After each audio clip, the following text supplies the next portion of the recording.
For nearly 100 years, radio has taken us around the world, offering us stars, songs, and voices that became our friends. And for 20 years, those shows and stars have been welcomed into the Radio Hall of Fame. The Radio Hall of Fame is proud to induct The Burns and Allen Show. The Radio Hall of Fame is proud to induct the Lucky Strike program starring Jack Benny. The Radio Hall of Fame is proud to induct the late Eddie Rochester Anderson. The Radio Hall of Fame inducts All Things Considered. Mr. Red Skelton. Bob Edwards. Bud Abbott and Lou Costello. Mr. Baseball, Bob Uecker. My good friend, Ralph Emery. Dan Ingram. The wild Itralian Dick Biondi. Mr. Herb Kent. The cool gent. Ladies and gentlemen. Ladies and gentlemen. The Radio Hall of Fame is proud to induct Gene Autry. Mr. Rush Limbaugh. My good friend, Mr. Carl Castle. The Radio Hall of Fame is proud to induct Miss Terry Hammer. Proud to induct Garrison Keillor. Mr. Paul Harvey. Lynn Angel Harvey. Ladies and gentlemen, the Radio Hall of Fame is proud to induct Jim Bohannon. Yeah! And I am Jim Bohannon, and for 20 years we've been broadcasting live from Chicago. Now, radio's best and most influential talents. Tonight, live from the Museum of Broadcast Communications, we mark our 20th anniversary with the 2012 Radio Hall of Fame induction ceremony. Tonight, the Radio Hall of Fame proudly inducts Cincinnati's radio personality extraordinaire, Gary Burbank. Dallas radio icon Ron Chapman. The first African-American disc jockey, Jack L. Cooper. NPR's stalwart interview program, Fresh Air with Terry Gross. Los Angeles radio legend and oldies pioneer, Art Laboe. The voice of Chattanooga, Tennessee for 70 years, Luther Masingill. And the self-proclaimed king of all media, Howard Stern. Our presenters tonight include Baseball Hall of Famer Johnny Bench, radio executive George Johns, 4 members of the Radio Hall of Fame, the Dean of Country Music Radio, Ralph Emery, urban radio legend Herb Kent, the cool gent, rock and roll kingpin Dick Biondi, veteran NPR newscaster Carl Castle. And also joining us for the induction tonight from the Chicago Bears, Amobi Akoya. Going to be a great program, ladies and gentlemen, our 20th anniversary. And now our master of ceremonies, a man who loves a good story, the host of the nationally syndicated radio show, Geraldo. Here's Geraldo Rivera. Thank you, Jim Bohannon. Thank you very much, ladies and gentlemen. Welcome to the National Radio Hall of Fame induction ceremony 2012. I am delighted to be here, really, and for several reasons, not the least of which is, I hope you know, this August, along with Cumulus Media, I started my own syndicated radio program, so that's a first for me after 42 years in television broadcasting, so I'm very excited about that. I'm also delighted to be here because I heard Howard Stern was one of the honorees, and I thought I would add an air of quiet dignity to what I thought would be a discussion of Viagra and women's breasts, and I think so. And also, to be back in Chicago every time I come here, I'm constantly reminded. This, of course, was the scene of the infamous opening of the vault 25 years ago or so. Still get constantly razzed about that. And when I started on radio, I thought, I wonder if this would have sounded better or played better on radio than on TV. But on this, the 20th anniversary of the National Radio Hall of Fame, we celebrate, radio in its entirety, its ability to entertain, to enthrall, mostly its ability to communicate. And I have to tell you, we have just suffered through a wretched natural disaster, Hurricane Sandy, Frankenstorm, and then followed by a second nor'easter that knocked the power out to millions of people in the New York, New Jersey area. And you get comfortable with civilization, you get comfortable with your toys, with your cable, and your communications, and your kids with their video games and all the rest of it. Everything was shut down. In my house, Our power was only restored on last Tuesday after a period of just about a week, and people have been really suffering and struggling to connect with assistance and with aid. And guess what their lifeline was? Their lifeline was radio, little transistor battery-powered radios that kept people tied in, connected, and in communication with the relief effort. They could understand where they could get what they needed for their families to survive. Radio is an amazing medium. I'm very proud to be on the radio now, and I thought that radio was at its best during the course of that emergency. And where would they have gone for that information but for radio? You know, it was an amazing moment. And here we are deep into the 21st century, and radio was definitely the most profoundly helpful medium for the tens of millions of people affected, the several million afflicted, and for the tens, hundreds of thousands really victimized by that storm. That's what makes radio great. There is an intimacy also about radio that is not existent really in television. When people are listening to the various programs represented by some of the great inductees that we are honoring tonight, they listen almost on a one-to-one basis. It's an amazing personal, intimate relationship. You listen, and it is almost as if the really great ones are speaking just to you. So that's another reason I'm very proud to be here. And our inductees tonight, each of them a rich and compelling story that brought them to this evening and to their induction into the National Radio Hall of Fame. Whether the inductee is one of radio's first African-American broadcasters, can you imagine? One of the first is right here. The voice of a single city for 70 years. What an amazing tenure, what longevity when you think of how the medium these days kind of grabs the talent and chews them up and spits them out. To exist and compete successfully for 70 years is quite remarkable. The interviewer who knows the best method to get the most out of her guests, also the self-appointed king of all media. Each of our inductees tonight has a reason for being here and working in this medium, really, where it's all about sound. There is no visual. It doesn't happen that way. It's all about what you're listening to, and that really pays a big dividend to have a great voice, or sometimes to have several great voices. Our first inductee tonight has spent more than 4 decades in radio, became an institution during his time in Cincinnati. So it seems entirely appropriate that one Cincinnati Hall of Famer induct another. It is really my sincere pleasure, ladies and gentlemen, to welcome a legendary figure in baseball, the engine that powered the Big Red Machine. Please welcome the one and only Hall of Famer, Johnny Hustle. Johnny Bench is here.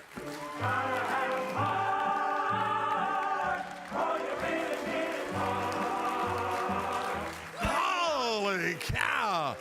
Oh, that Geraldo guy is good, yeah? I can't remember, 25 years ago, he opened that frickin' vault. Well, it's another story. He laughs about it now. He loves coming back. What an honor it is to be here tonight. Friends of mine and admirers. First of all, I'm an admirer of radio. I grew up in a small town of Oklahoma, and I listened to a lot of you, and I certainly am in awe of what you've created and what you've done. And congratulations to all of our inductees tonight. We are gathered here tonight, in my instance, to honor William Eugene Purser Jr., known throughout the land as Johnny Apollo. Also, Earl Pitts, American. You know what makes me mad? Have you listened to it? The voices in your head. Gilbert Gnarly, Gnarley. A man who had more ideas and thoughts. The Reverend Deuteronomus Skaggs. Digging them jeans, pull out them green. Don't make me holler, don't make me shout. Turn them pockets inside out. Talking about the green salad of salvation.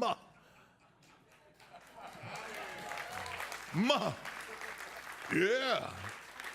I know I have 30 seconds. I'm going to take all I want. Hey, the rest of the guys have to make up for it. It's not worried about me. Ernie Kovacs was his hero. He wanted to do it in an unconventional way. He wanted to broadcast. He wanted to do a show with a collection of characters. This is Gary Owens coming to you from downtown Burbank, and thus Gary Burbank was born. Dan O'Day says of Gary, he created an alternate sense of reality and forced it to the outside world. Gary came to Cincinnati, hired Kevin Wolf, luckily for us, 30 years of success.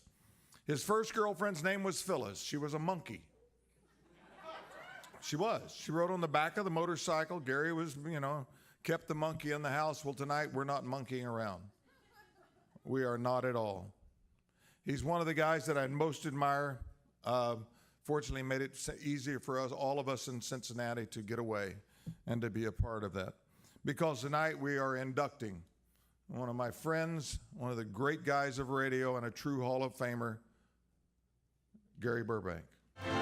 700 WLW presents Cincinnati's favorite soap opera, All My Bengals. You know what makes me sick? You know what makes me so mad? I want to drop my pants, take a butter knife, spread Alpo all over my butt cheeks, super glue my tongue to a fire hydrant, and wait for a pack of wild pit bulls to come along and lick it off. I can't hit anything with this bat. Here, try it like this. Wow! No man stands so tall as he who stoops to help a child club a baby harp seal. Howlin' blind muddy slim, your 60-minute jelly belly toe jam man. Come here and learn you some blues right here. This is Dan Buckles, and welcome to Press the Face of the Nation. I'm talking reaching in them jeans and pulling out them greens. That green salad of salvation. White House. My name is Gilbert Darley, G-M-A-R-L-E-Y. Do you live in a brick or wood house? Sir, you're reaching the White House switchboard in Washington, D.C. Do you realize that you can make your White House a showplace? This is the home of the President of the United States. Do you think the president's had time to think about the benefits of vital signing? Ladies and gentlemen, Gary Burbank.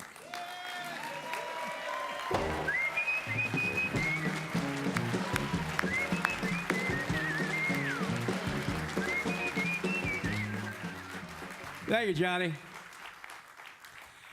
I was nominated so many times and didn't make it before I'm finally here now. I thought I may have to show up posthumously to get this. I had three career choices. I was a musician, one of the 375 original marquees. I was. Now, a few people remember that. Be careful, because it'll show how old you really are. I was a musician, and the three career choices I had were that, and radio, and grocery sacking. This is back in 1965. I had to think about this because I was really better at grocery sacking than I was any of this other crap. And I think I'd been nominated for, if I had been nominated for the Grocery Sacking Hall of Fame, I'll tell you, I would have been in there first time. Absolutely, because I was that good. But I'm glad I found that little radio station in Memphis and that little radio school where a guy named Bill Trotter, who taught me a little bit about the business, and I got into it. And I worked for some great radio stations. Anybody remember Wacky? WAKY in Louisville, WHAS in Louisville. And I want to thank Johnny Randolph and Bob Todd, who is here tonight. Thank you for coming too, Bob. And WNOE in New Orleans, Bill Thomas and Eric Anderson. And then I worked at CKLW. Yeah. Such a weird thing, man. I came in that station and I was absolutely intimidated until I turned the microphone on and I said, "Hello." And it came out, CKLW, the Big 8. Damn. It was nice. And I thank you to Herb McCord and Bill Hennis, who helped me out there, and I hope that Byron McGregor will be standing here posthumously someday to be inducted himself. And WLW for 27 years. I want to thank Daryl Parks for, on his own dime, I think, came up here to see me come in here. And that's very nice. Thank you, Daryl, for coming. And the thousands of PDs and managers who I don't remember. I mean, you know, when you work somewhere that long and people say, you remember, you know, but the guys who work with me, who I will never forget. Doc Wolf, radio's first media urologist. We all had to pee in a cup before we went on the air, and if we weren't high, we couldn't get on. Duke Sinatra, Senor Buddy Whiplash, Slim Tempo, Feather Pickle, and of course, Buzz Fechtel and his dancing parakeets. You had to hear it. And the guy who hired me there and gave me some nice contracts and things to stay was Randy Mike. See, I knew it. See, they told me. They said, if you mentioned that name in Chicago, you could be tarred and feathered. So thank you to Benjamin Hummel. Some of you know. I want to say thank you to my family, my kids. Sean and Tracy are here and costing me $350 a ticket. I know you could have paid for it, but I felt obligated, and it was the most I could do. And you could never be more proud of me than I am of you.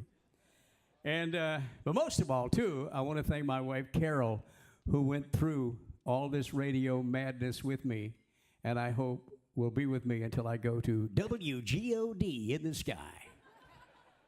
And I want to say I am humbled and honored to be among you. Thank you.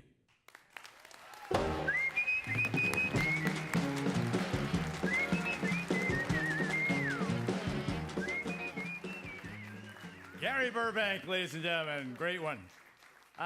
You know, our next inductee took this whole concept I mentioned, the intimacy of radio, the one-to-oneness. Well, he took it to new heights when he broadcast as he was jumping out of an airplane. Here to induct Ron Chapman into the National Radio Hall of Fame, a man with more than 4 decades of radio experience, his own experience both in front of and behind the microphone, the format creator, radio advisor. He's programmed such stations as KVIL Dallas, WIBC Indianapolis, and too many more to mention. Please welcome George Johns, everybody.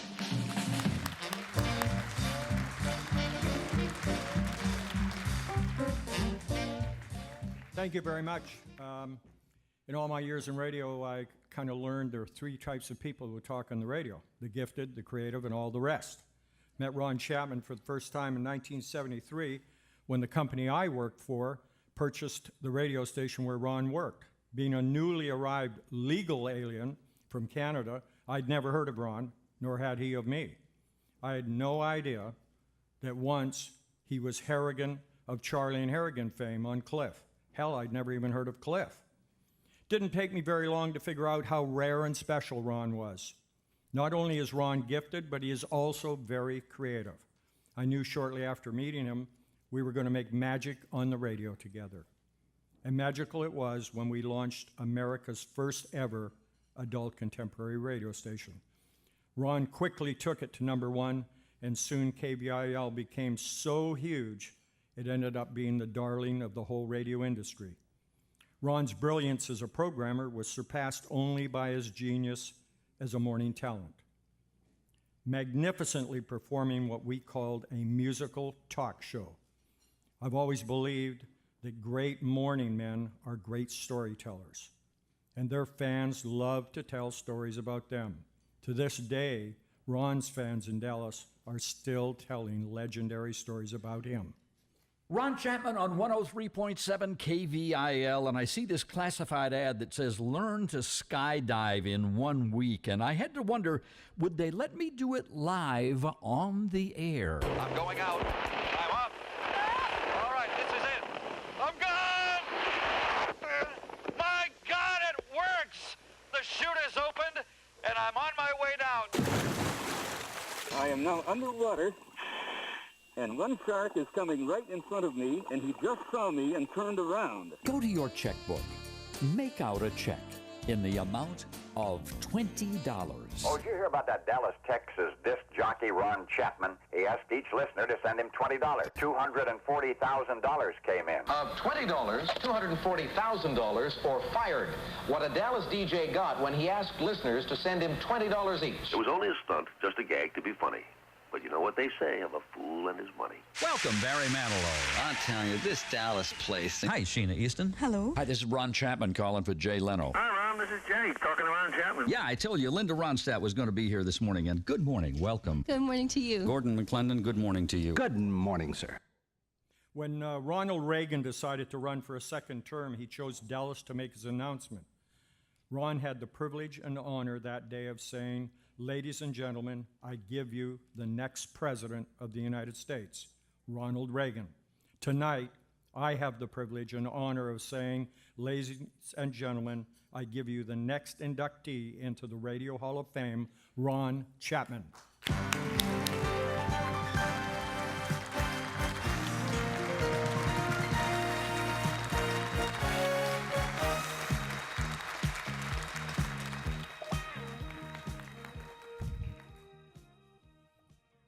Hi, gang.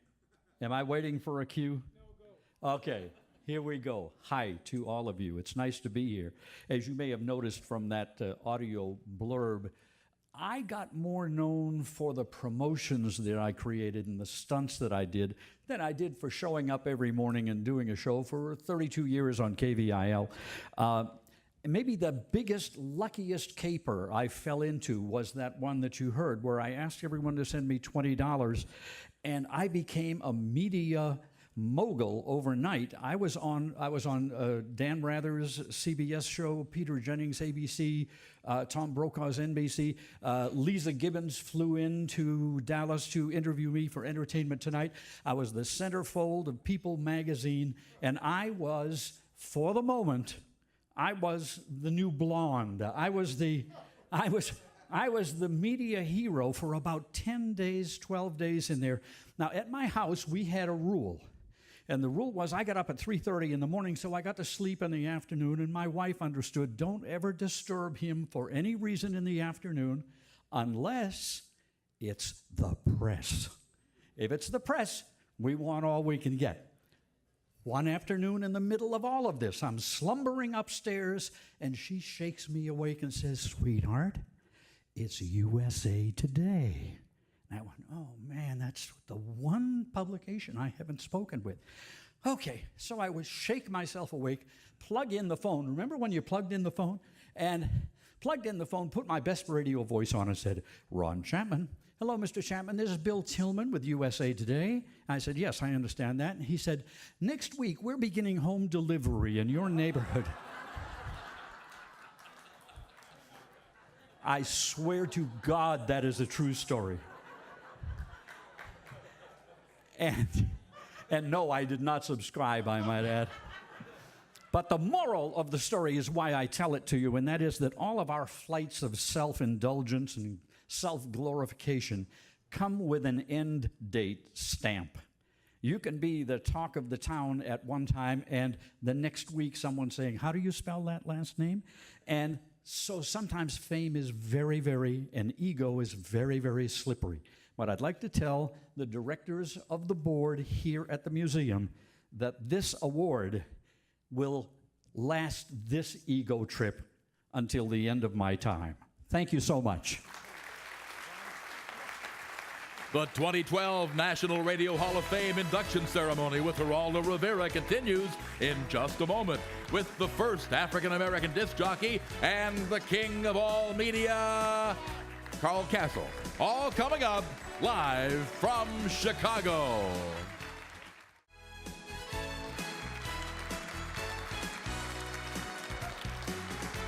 Welcome back, everybody, to the lovely Museum of Broadcast Communications on State Street in Chicago. If you're ever in the Windy City, stop by. It is an impressive collection they've managed to put together here. And speaking of impressive, my next guest. We are about to induct a man into the Hall of Fame here who played a pivotal role in smashing the racial stereotypes that afflicted and affected radio in the same way it did larger society. He's a person who gave African Americans a voice that was truly their own. His name, Jack L. Cooper. And to induct Jack L. Cooper into the National Radio Hall of Fame, we call upon another legendary Chicago broadcaster in his own right, a man who spent more than 50 years, these guys are making me sound like a rookie, more than 50 years behind the microphone, and for his efforts was himself inducted into the Radio Hall in 1995. Please welcome the original cool gent, Herb Kent.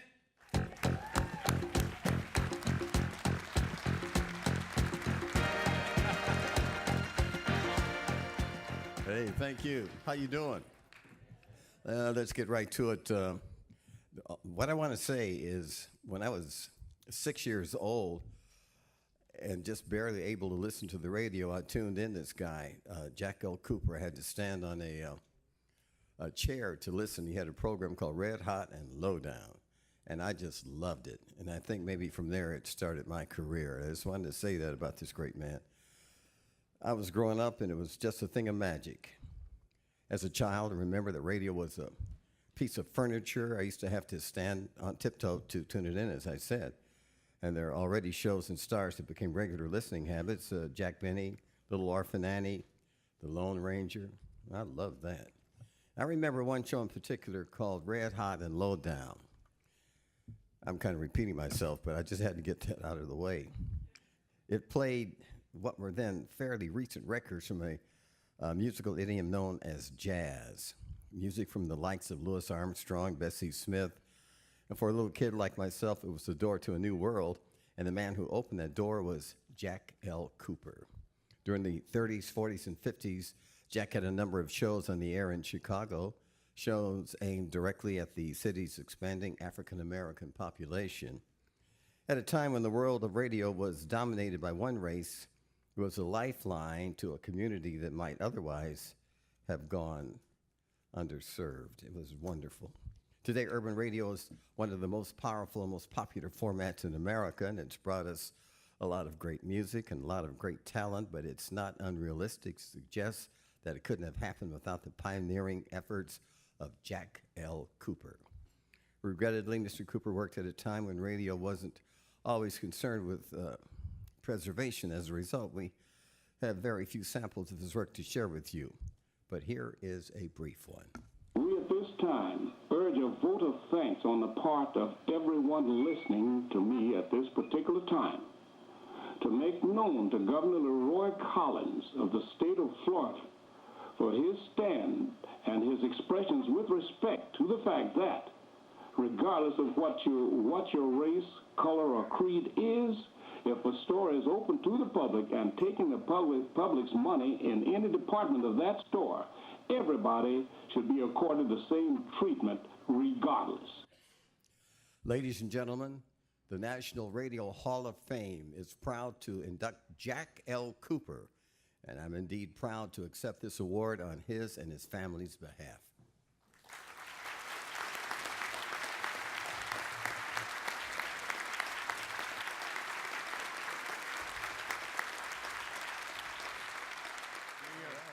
All right, thank you, man. Thank you. It's a pleasure. You too. Cool Jen, Herb Kent, for Jack L. Cooper. For nearly 40 years, our next inductee has been devoted to the art, the thrill of the one-on-one conversation, inviting people from all walks of life, statesmen, philosophers, authors, actors, activists, artists, to share their stories and let us know what's going on. Here to induct fresh air with Terry Gross into the National Radio Hall of Fame, a man who joined NPR as a newscaster in '75. He's heard every week as an announcer and scorekeeper on NPR's weekly news quiz program, Wait, Wait, Don't Tell Me. Great show. Please welcome Radio Hall of Famer Carl Cassell.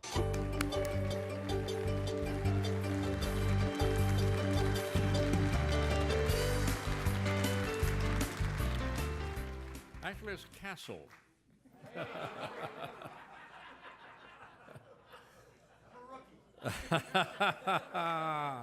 Caught you on that. You know, I'm happy to be here tonight to induct Terry Gross, one of the best talk show hosts going. out of WHYY in Philadelphia. She's been doing it for years.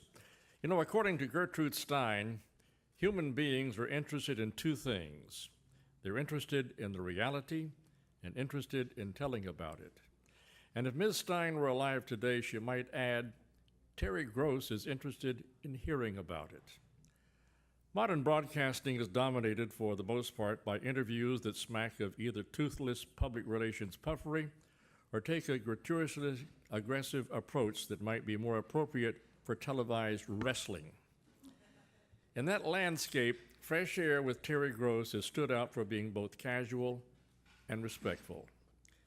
Like the late, great Studs Terkel, another Radio Hall of Famer, Terry Gross's interviewing style treats all jobs equally and finds the importance of each of them, regardless of the subject's beliefs or celebrity status. Fresh Air takes the time to learn about a guest, and more importantly, the format of the show gives those guests the time they deserve to tell the stories that need to be heard. During Fresh Air's 4 decades on the air, Terry Gross has talked to public figures from all walks of life, people we thought we knew and people we didn't think we wanted to know. And like a magician walking on stage with an empty hat, she has always come before the microphone and brought forth something truly amazing. From WHYY in Philadelphia, I'm Terry Gross with Fresh Air. Meryl Streep, welcome to Fresh Air. Thank you so much for being here. Thank you very much for having me, Terry. I'm a huge fan. Oh, wow. Thank you. Johnny Cash, I want to thank you so much for talking with us. I want to say you're really good at what you do, and I appreciate you. Larry Flint, I thank you very much for talking with us. Okay, look, I want to tell you, you really did a terrific job on those questions about the genitalia. The guys don't know how to deal with that. Oh, well, good. Well, thank you. Well, Ray Charles, it has been so wonderful to talk with you. Terry, it's been good talking to you, and I just want you to know not only is it good to talk to you, but I'm going to keep on listening to you, too. If you want to welcome me with open arms, I'm afraid you're also going to have to welcome me with open legs. That's a really obnoxious thing to say. No, it's not. And if you think that's fair, Terry, then you need to get in another business. And that is the end of this interview. If you think it's fair, Terry, you need to get into another business. It really does feel like a shrink session. Is that a good thing or a bad thing? No, it's good. So you're going to go into therapy now? Maybe I'll just keep coming here every day. Ladies and gentlemen, the National Radio Hall of Fame is proud to induct Fresh Air with Terry Gross, and I'm indeed proud to accept on her behalf. She's not with us tonight.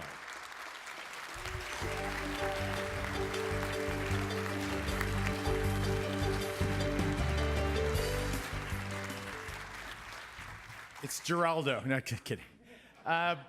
Anyone, I spent over 30 years with home in Los Angeles. Anyone who grew up or spent any time there knows the next inductee to the National Radio Hall of Fame.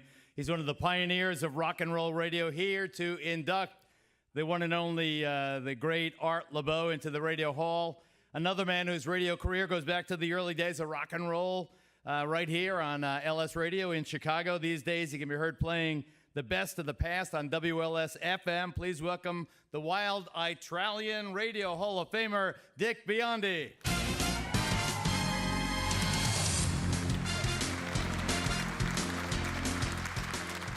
Thank you. You know, rock and roll can be about many things, but at its heart, it's about having fun. For more than 60 years, Art Laboe, my buddy, has made listening to the radio fun.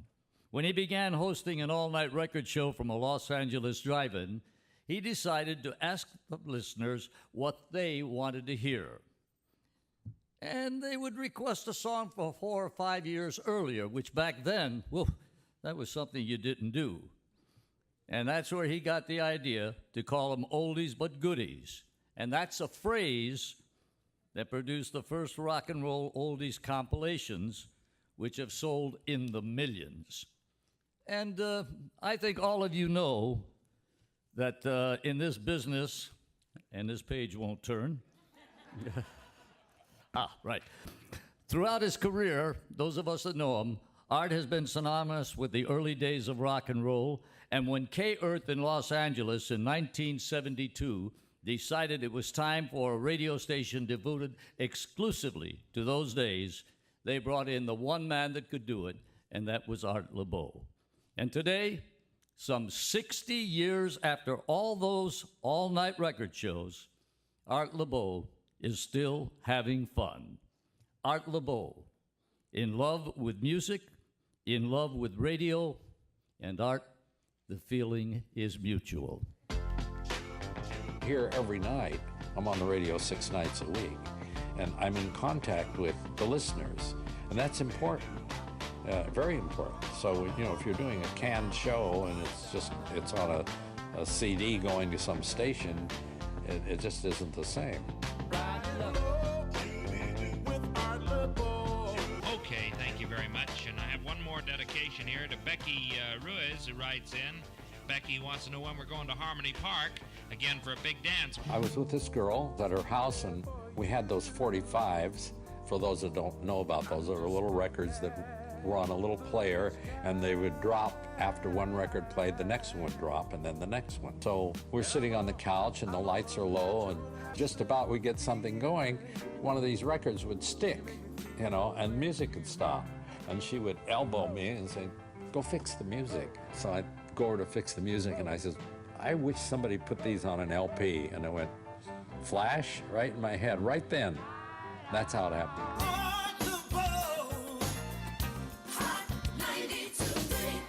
Ladies and gentlemen, the National Radio Hall of Fame is proud to induct Art Laboe.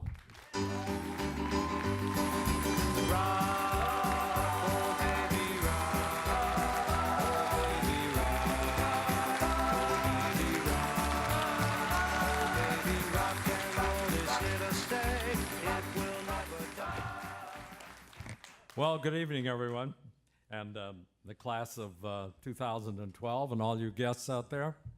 I'm real happy to be here. I never thought I'd make it. I've been trying for a few years, but this year looks like we made it. A little bit of history. The first radio station was KDKA in Pittsburgh, and it became a commercial radio station in 1922. Now, I was born in 1925. So we started kind of about the same time. And when I was 8 years old, and we were, you know, not a family of many means, so we didn't have a radio, but we finally got a little box about this big. And we plugged it in, and it started talking. And I became obsessed with this little box at 8 years old, and I used to sit in front of it, and my mother couldn't take me away from it. I just stared into this little amber grill cloth with my hands cupped over my face like this, right into this radio. And I listened to it day and night. And my mother, I used to drive her crazy because all I wanted to do was listen to the radio. And I often dreamed at that time of being the person someday who would talk out of that little box. Well, at age 13, I became a ham radio operator. I had my own little ham station. And at 18, I was in the service in San Francisco, and I thought, you know, I think I'll go out and try to get a part-time radio job. So I walked into KSAN in San Francisco, and I asked the receptionist, "Where's the man that runs this place, the manager or whatever?" And she said, "Well, just go on down the hall to the second door, and he's in there." So I walked in. I was about 1 inch shorter than I am now, which is pretty short. I weighed 111 pounds, and I walked into the manager's office, and he was a big, stocky man with glasses and staring down. He kind of looked over his glasses, and he says, "Who the hell are you? What do you want? And how'd you get in here?" And I said, "Well, you know, I had a little squeaky voice then, the one you heard a minute ago." And I said, "Well, I'd like to be on the radio." "Oh," he says, "we don't have anything for you. You don't have the voice for it. Your voice is squeaky. You're too young, and you don't have anything for you. I don't know how you got in here." And so I started to walk out, and I said, "Well, thank you, sir." And about the time I got to the door to walk out, and he said, "And besides, you got to have an FCC first-class license to work on our station. We use combo people here." So I turned around. At the time, I'd been going to Stanford University, and I said, "Do do you mean one of these? And I pulled out 3 FCC licenses, a first-class radio telephone, a telegraph, and a ham license. And he looked at me and he said, "You're hired." He came around the desk, and he was about this tall. He put his arm around me, took me into a room next door, and he says, "This is a transmitter." He says, "Can you work on one of these things?" And I said, "Well, I think so." And he pointed up, he says, "See that sign up there over the transmitter?" And I said, "Yeah." And it was this big sign like on butcher paper with a sign scrawled all the way across it. It said, "If the damn thing works, leave it alone." So he said, "Can you tune this thing?" And I said, "Yeah," and I tuned it. So anyway, that's how I got my first radio job. And a lot of people have asked me, they expect something real glamorous of how you get the first radio job. Well, that was it. And that was 60 years ago. I'm still on the radio. And in Los Angeles, and now I'm on iHeartRadio, and you can hear me everywhere. But in the old days, some of you remember, got a lot of radio junkies in the crowd, I'm sure. And we used to say, the big clock on the wall says it's time to go. And they told me I had 90 seconds here. There's no big clock on the wall anymore, but my iPhone here tells me it's time to go. So I want to say a heartfelt thanks to everyone involved in my receiving this great honor. Thank you. Tonight's inductees into the Radio Hall of Fame were determined by the 24-member Radio Hall of Fame Steering Committee, based solely on the inductees' body of work and their contributions to the radio medium. Stay right where you are. The 2012 National Radio Hall of Fame induction ceremony continues in just a moment as we induct the King of Chattanooga, Tennessee, Luther Masingill. And the King of all media, Howard Stern, will be right back live from Chicago. Welcome back, everybody, to the National Radio Hall of Fame Induction Ceremony 2012. Our next inductee has had the most remarkable career of anyone I have ever heard of, with the same station for 7 decades. Here to induct the one and only Luther Masingill into the hall is a man who himself is synonymous, well, in his case, with a suburb of Luther's Chattanooga. It's called Nashville. You heard of it? For 25 years, this man was a nightly fixture on the station WSM, where he helped bring country music to new and unparalleled heights of popularity. He's a member himself of the National Radio Hall of Fame. Please welcome the Dean of Country Music Radio, Ralph Emery, joins us. Sing a song about the heartland. Sing a song about my life. Thank you very much. I have been given the honor of introducing you to the longest-running broadcaster in the history of the world. Luther Masingill of WDEF in Chattanooga. He's been at it for 72 years. In 1940, this high school senior was discovered at a gas station when he was washing the windshield of a man who was putting on a new radio station in Chattanooga. He said, "Young man, you've got a nice voice. Come on down and read some scripts for me." And a star was born. Fast forward 72 years and ask who among us is doing the same job at 90 that we were doing at age 19 at the same radio station. There is only one. From 1947 to 2001, a period of 54 years, Luther didn't even call in sick. And back in 1940, somebody called in and asked him to locate a missing dog. He found untold thousands of dogs then, as well as car keys, wedding rings, other misplaced items. He also helped raise millions of dollars for every charity you can name. And Luther realized early on that the power of radio could be used for the common good. And he has built a career and a life on that promise. Luther is believed to be the only broadcaster who was at the microphone when Pearl Harbor was attacked and was still there 60 years later to let his listeners know the World Trade Center was also under attack. Chattanooga, Tennessee is proud to be the home of the man everyone knows as Luther, a dog's best friend. Now the National Radio Hall of Fame is happy to induct Luther Masingill. Give them your advice again about when they go through a body of water, as they're driving along in their automobile and go through a body of water, maybe too fast, splashes up on the motor and drowns them out.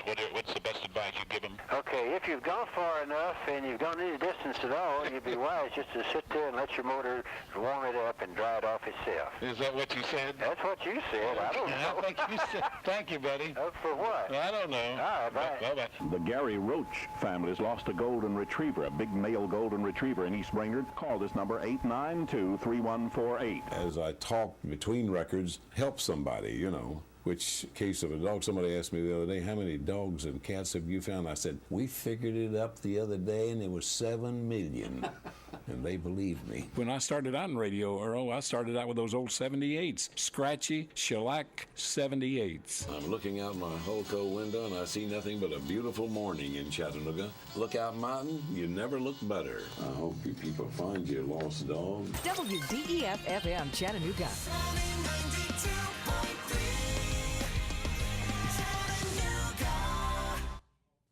Luther, come up here, please. Ladies and gentlemen, the 90-year-old wonder, Luther Masingill. Luther, welcome to the Hall of Fame. And that's yours.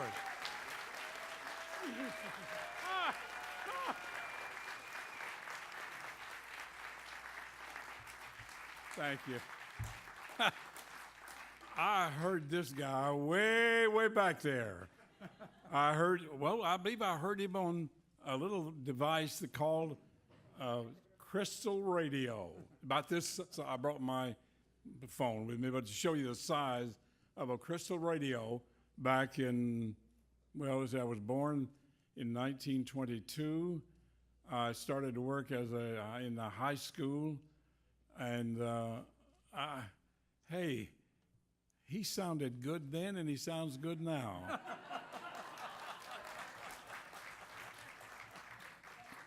No, my first job was, like he said, working at a service station. Joe Engel of the Chattanooga Lookouts hired me.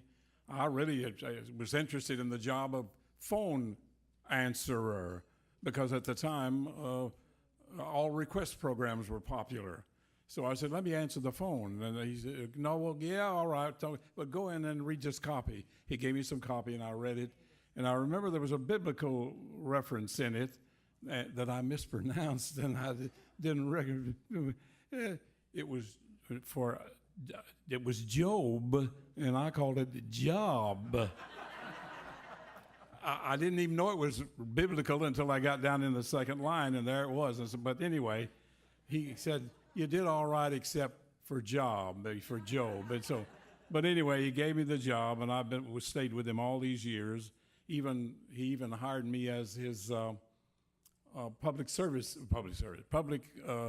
announcer on the public address system at his ball field, announcing, the batter is now Cecil Travis, third base, and he'd walk down. But anyway, I heard on that crystal radio, I heard Cincinnati, I heard Pittsburgh, I heard Nashville, I heard some little town up above in Kentucky. I don't remember the name of it, but there was a little town up there that had a station that really did boom out. And those were the days in early radio. And the fact that somebody said a while ago, let's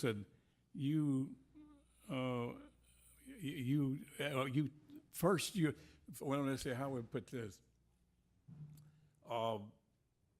You remember Andy Griffith? He died recently. Andy, I interviewed one time in Atlanta, and he said, where are you from? And I said, Andy, I'm from Chattanooga. And he said, we've referred to Chattanooga in some of our episodes. And I said, yes, I've heard it. Thank you. And he said, okay. But Andy was one of my favorites. Who else? Let's see. Who else we can? Is that a signal to get your hind end off?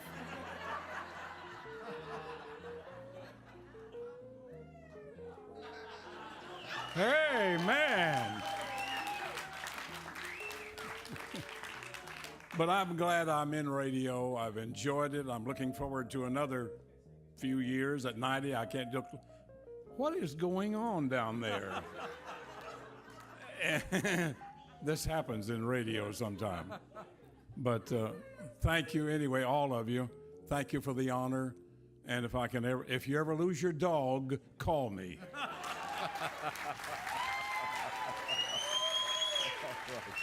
Fantastic. And right now, we would like to welcome from the Chicago Bears, Amobi Okoye, for an induction of the King of All Media. Here he is.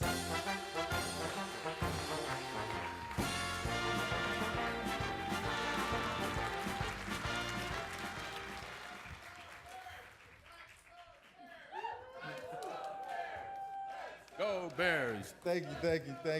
Yes, indeed, man. Let's go Bears. But believe it or not, I wasn't the first choice to induct Howard Stern into the Radio Hall of Fame. They wanted someone with an obvious connection to Howard's radio show. But however, most of the strippers were booked by the Houston Texans.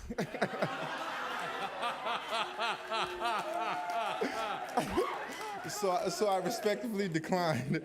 But really, what can I say about Howard that that hasn't already been said countless times by the FCC judgments? As a football player, I can't say that we have one thing in common, and lots of people do like to let us know when we do something wrong, and so they definitely don't forget to remind us all the time. What else can I say about Howard Stern that hasn't been said by Howard Stern?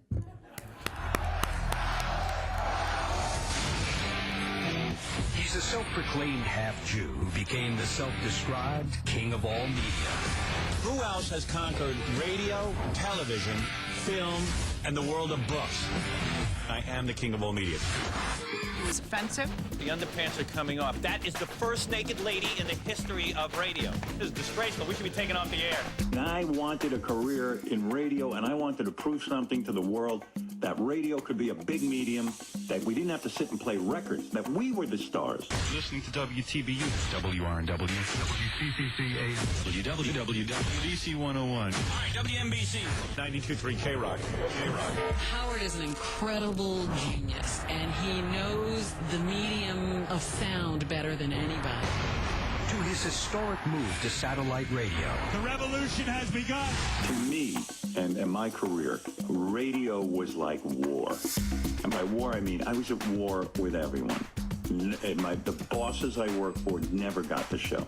Even the ones that said they got the show didn't get the show. You know, the audience always got it. He overcame all of those obstacles and became basically a broadcasting icon. So that's that. All right, we're going to take a break, and we'll be back right after these words. Ladies and gentlemen, the National Radio Hall of Fame is proud to induct Howard Stern, and I'm proud to accept this award on his behalf. Thank you.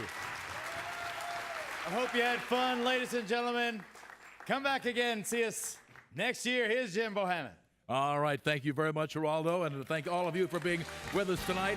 We very much appreciate your presence this evening. And, of course, congratulations to Howard Stern as well. From the brand new Museum of Broadcast Communications, this has been the 2012 Radio Hall of Fame induction ceremony. Tonight's program was produced and directed by Tom Couch, written by Steve Darnell, production coordinator Fabian Mondragon. Production support provided by Mark Martinelli, Don Voigt, Fritz Goldman, Melanie Anderson, Nick Gibbon, Cliff Parkers, Adam Yenkin, and Frost Lighting. This program is a Radio Hall of Fame production. Bruce Dumont, chairman. Guests of the Radio Hall of Fame stay at the Palmer House Hilton in Chicago. This is Jim Bohannon. Good night from Chicago.